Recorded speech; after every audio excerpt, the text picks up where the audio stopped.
ঝকঝকে রোদ্দুর আর কাচাকুচি হবে না, এটা তো হতেই পারে না। আরে আকাশে এত সুন্দর রোদ্দুর দেখে দুজনে একদম ঝাঁপিয়ে পড়েছি কাচাকুচির জন্য, জানো। এত রোদ্দুর উঠেছিল। যদি হয় আবার ছুটির দিন বলে কথা, তা দুজনে মিলেই একদম কিন্তু কাচতে শুরু করে দিয়েছি।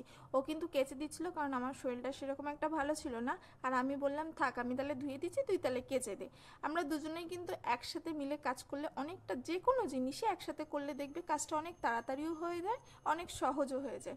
তাই দুজনে মিলেই ভাবলাম যে না থাক, আজকে কাজটা করেই ছাড়বো। আমাদের এই ছাদে না সব সময় রোদ্দুর থাকে, জানো তো। বেলা একটু গড়াতে না গড়াতে এত রোদ্দুর পড়বে যে আমার ওই রান্নার জায়গাটাতে অবধি এত রোদ্দুর পড়ে। আমি যদি বাড়িতে থাকি সেই সময়টা আমি রান্না অবধি করতে পারি না।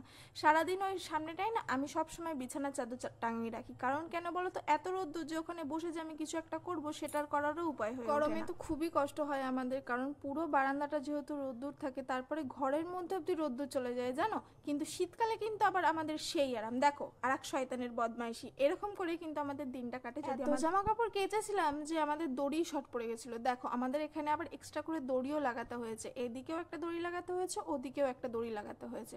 আসলে সব জামা কাপড় মানে কাঁচা হয়, মানে ঠিক সেরকম ভাবে তো হয় না, তাড়াহুড়োর মধ্যে সমস্তটাই কাঁচা হয়। তো আজকে একটু বেশিক্ষণ ধরে ভিজিয়ে রেখেছিলাম, তারপরে কিন্তু দুজনে মিলে কাচতে নেমেছিলাম।